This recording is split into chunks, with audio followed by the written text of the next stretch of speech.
I thought we battled, until the 27th out. It was good to see, good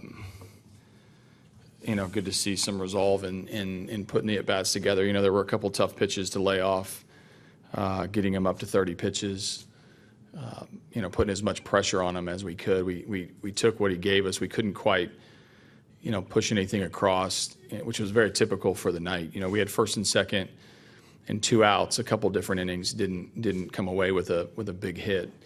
And then first and second, 1 out at the end, and couldn't put one across. So we put a little bit of pressure on him, but couldn't come up with the big punch out. With Fiers, what was the difference with the first 3 hitters and then everybody else? Well, the whole game, I think, for both sides was a little different from the first inning till the rest of the game. Both pitchers came out and got ambushed a little bit. We looked up in 3 hitters in, it's 3-0, which. Kane's homer, on a pitch that was, on the inside part of the plate to the smallest part of the ballpark. So I think Fiers settled in and started using his pitches more effectively. These guys are really aggressive in the zone, and you've got to be just around the zone enough to make them want to swing. But when you make mistakes, they're usually swinging. So. I thought he mixed his pitches a little bit better as the outing went along. His changeup started to be effective. He threw some fastballs. He got more comfortable throwing his fastball in finish counts, and really did a good job. And so did Medlin. Medlin, we came out and answered with a couple runs, and then he just sort of bended and never broke. We got a couple guys on and couldn't get a 2-out hit.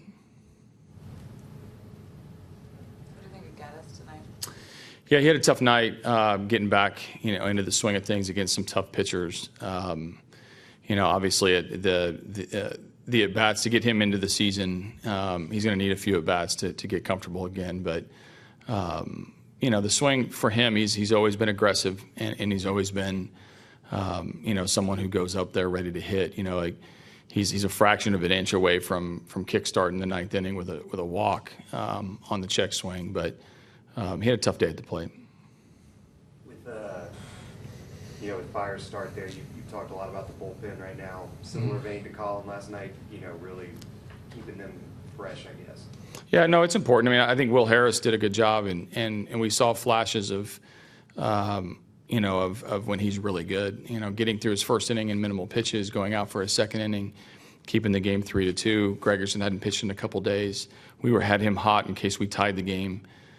In the bottom of the 8th, so we put him in for the 9th. So, after the way the first inning went, I don't think we expected to only use 3 pitchers. That's a tribute to what Fiers did, and to keep, Giles gets an extra day of rest. Fields didn't pitch, Sip didn't pitch, Neshek hadn't pitched.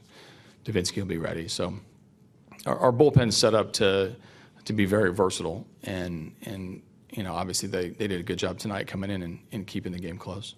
Is there ever a tendency against a team like that with the back end of the bullpen that they've got, when you fall behind, do you guys ever start to press as you approach the end of the game? Well, they're not the only team with a good back of the bullpen. I think they're the most famous team because they won the World Series, and they get a lot of credit for shortening the game. But there's some pretty good relievers sprinkled around this league that it's never comfortable to not have the lead, including ours. And so I think our guys certainly never panic. You won't hear the word panic around this place ever.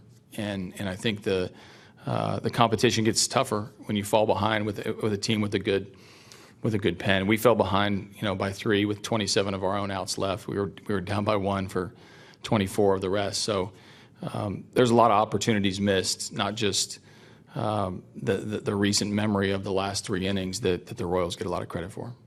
Did you hold your breath when Correa and Altuve collided? Yeah, those plays are tough when they're in between, and obviously it's difficult when you got 2 guys going all out to try to get the ball, and then they collide. Obviously, that wasn't the most violent collision. It was more of they clipped each other, and so you hope for the best, and you see them smiling, you see them both adjusting their gear a little bit. Makes me a little bit breathe a sigh of relief, because you never want any of your 2 guys to go, specifically those 2. On that odd double play with Infante when he dropped the ball, what would you want to have Correa to do right there? Yeah, we've had a couple of those. Twice it's happened to Correa where he's been in no man's land going back to the base. I mean, in a perfect world, he would go back to the base. Once you're committed to going back, just go back and stay. The defense would have to tag you first before recording the out at first, and that would create a double play. But if they touch the base first and then try to tag Carlos if he's on the base, he would have been ruled safe. So very, very instinctual play. It's nothing that you can practice or that you're used to.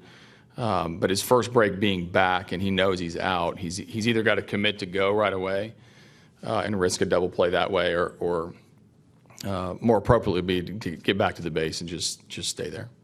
Defensively, we've played well. You've got to be pleased that way, especially Tyler at first. He's played well defensively. Yeah, we don't give outs away.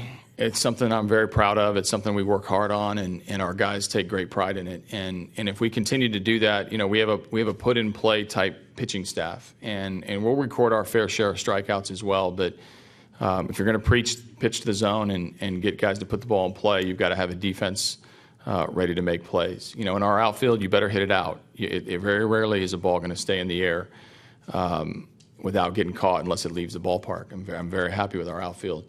And on the infield, as I've always said, Valbuena is a very underrated third baseman. Our middle infield makes plays. We're very athletic. And then now you sprinkle in White, who we're getting our first look at in the big leagues, and he's made the plays he's supposed to make. So if we continue to not give away outs and make the guys earn their wear on base, we're gonna like how the summer goes.